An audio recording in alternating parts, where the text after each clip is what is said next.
여러분 안녕하십니까? 성균관대학교 명예교수 김혁입니다. 오늘은 논어와 경영 두 번째 강의를 시작합니다.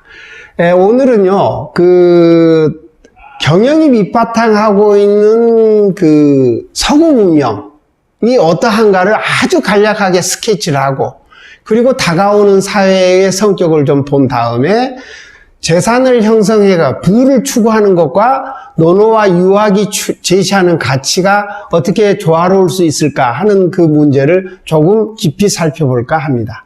먼저 서구 문명과 경영을 보면요, 서구 문명에 대해서는 지금 이 시간에 간략하게 얘기할 수 있는 정도가 아니라 어마어마한 내용이지만 저희가 그냥 정말로 아주 간단하게 얘기하자면 크게 두 기둥으로 이루어졌다, 이렇게 볼 수 있죠. 하나는 그리스를 중심으로 한 헬레니즘 문화입니다. 여기서 이성을 중심으로 하고 철학이 발전이 되고, 또 거기에 의해서 이제 과학이 발전하는, 이성이 중심이 되고, 이걸 인본주의라고도 얘기를 합니다. 그런가 하면 또 다른 대척점에 있는 것이 기독교 문화, 이 헤브라이즘 문화라고 그러죠. 이게 신을 중심으로 해서 우리의 신앙심, 종교, 이런 것이죠. 이 두 개의 큰 기둥이 서구 문명을 이제 이끌어온 그런 기둥이라고 볼 수 있습니다. 당연히 경영은 이 중에서 이성을 중심으로 해서 발전된 헬레니즘 문화에서 이제 형성이 됐다, 이렇게 볼 수 있는데요. 과학이 발전되니까 경영에 있어서도 이제 효율성을 높이기 위해서 어떻게 과학적인 어떤 것을 우리 경영에 활용할 수 있느냐 해서 과학적 관리법이라는 것이 이제 시작이 됐죠. 동작을 연구한다든가 시간을 연구한다든가 이렇게 해서 또 분업을 한다든가. 그래서 이제 우리가 쉽게 볼 수 있는 자동차를 만드는 산업을 보면은, 공장을 보면은 이렇게 부품을 여러 개 이렇게 조립을 해서 컨베이어 위에서 이렇게 쭉 지나가면 그걸 조립을 해서 결국은 완성차가 탁 생산이 되지 않습니까? 이름과 같은 포드 시스템 같은 것이 이제 경영의 기법으로서 아주 효율성을 굉장히 높이는 방식으로 발전이 되어 왔습니다. 자, 그러면 이제 지금 저희가 맞닥뜨리고 있는 다가오는 사회, 앞으로 발전할 사회가 어떤 사회냐 하는 것을 저희가 좀 생각해 보면요. 지금 저희는 4차 산업혁명 시대를 살고 있다고 합니다. 이제 인공지능이라든가 통신 같은 것이 5G, 5G죠. 이런 것이 엄청나게 발전된 그런 사회. 또 바이오 산업이 해서 인간의 수명이 엄청나게 늘어날 것이다. 또 그런가 하면 사물 인터넷과 공유 사회, 뭔가 소유하기보다는 서로 이렇게 나눠 쓰는 사회, 에어비앤비 이런 것이죠. 우리나라에서도 타다 택시와 일반 택시 간의 이해가 충돌되고 있어서 이걸 어떻게 잘 해결하느냐 하는 그런 고민을 저희가 갖고 있지 않습니까? 그런가 하면 중국이 그전에는 별로 잘 살지 못했는데, 과거 한 20년 사이에 엄청난 발전을 해서 지금은 미국과 무역전쟁을 아주 굉장히 심하게 하고 있고, 군사적인 그런 분쟁까지도 감당하겠다라는 식으로 지금 나오고 있습니다. 저희는 미국과 중국 사이에서 이걸 대처하느냐 하는 것이 경영의 큰 하나의 난제로서 다가오고 있습니다. 그런가 하면은 20세기까지 이성 중심으로 이렇게 다가오던 사회가 21세기로 들어서면서 공감이 사회라고 저희가 얘기를 할 수 있습니다.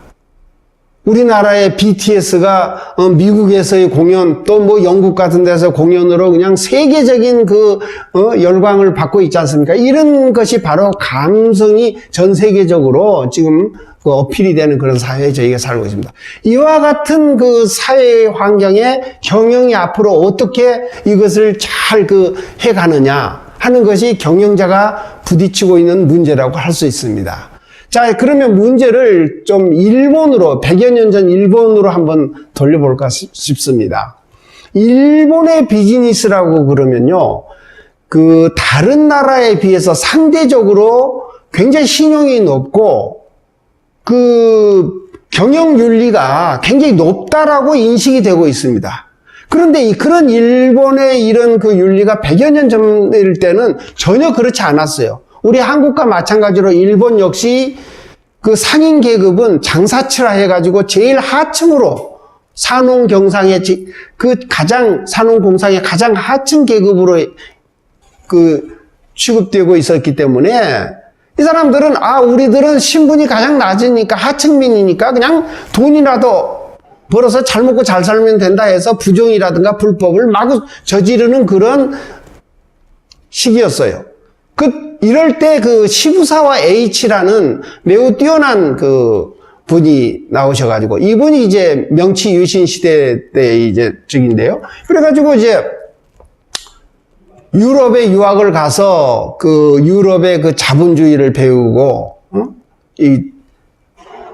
그래서 돌아와가지고 대장성에 이제 이재국장 같은 아주 높은 고위직에 있다가 나와서 일본 중앙은행을 설립을 하고 일본의 주식회사 제도를 도입을 하고 현대와 같은 일본 자본주의 밑바탕을 만든 분입니다. 근데 이분이 이제 고민한 게 뭐였냐면 우리 비즈니스 상인들이 이렇게 하층으로서 이렇게 윤리가 없다. 그러면 우리 노노라든가 유학이 그와 같이 돈 버는 것을 천시 여기고 그렇게 하느냐 하고 이제 이분이 고민을 해서 노노와 주판이라는 책을 썼어요. 그러면서 이분이 주장한 것이 뭐냐면 정당하게 부를 획득하는 활동은 유학에서 전혀 배척하는 것이 아니다. 이것은 굉장히 장려하는 일이다.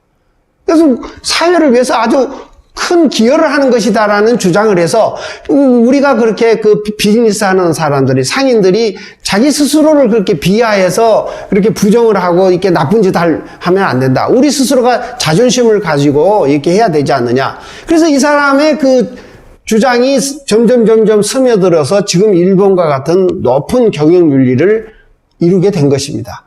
이 시부사와 H의 이런 공로로 인해서 지금 일본의 1만 엔권에 이분의 초상화를 넣기로 했다는 기사를 제가 봤습니다.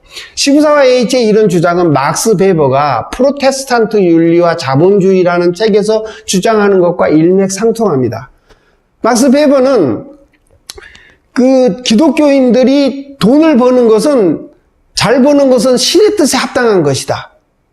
신이 축복해서 돈을 잘 버는 거예요. 단지 사치라든가 나쁜 것에 돈을 쓰면 그것은 신의 뜻에 어긋나는 것이기 때문에 잘 번 돈을 가지고 그걸 자본을 축적해서 사회를 위해서 필요한데 돈을 쓰는 그런 정신에 의해서 서구 자본주의가 발전했다라고 주장을 한 거죠. 이와 같은 막스 베버의 주장은 시부사와 H가 얘기하는 것과 거의 비슷한 것이라고 볼 수 있습니다. 이처럼 돈을 버는 것과 유학에서의 가치, 이런 문제를 우리는 도덕적 가치와 경제적 가치라는 제목으로 얘기를 할 수가 있습니다. 이것에 의해서 우리 유학은요, 이걸 덕과 재라는 말로 설명을 합니다. 덕은 이제 유학적 가치고 재는 재산, 우리 비즈니스 같은 거죠. 이것을 덕본 재말 이렇게 말을 하는데 덕을 뿌리로 하고 재산 모으는 것을 하나의 열매로 하면 이게 아주 좋은 것이다.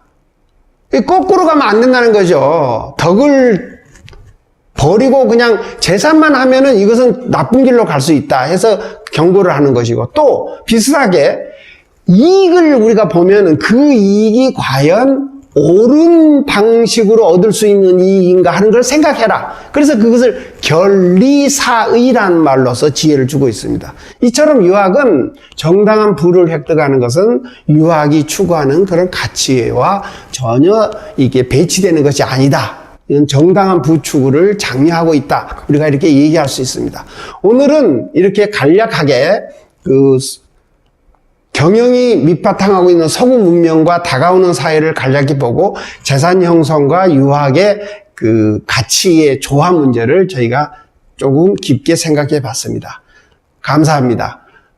구독하기와 좋아요를 눌러주세요.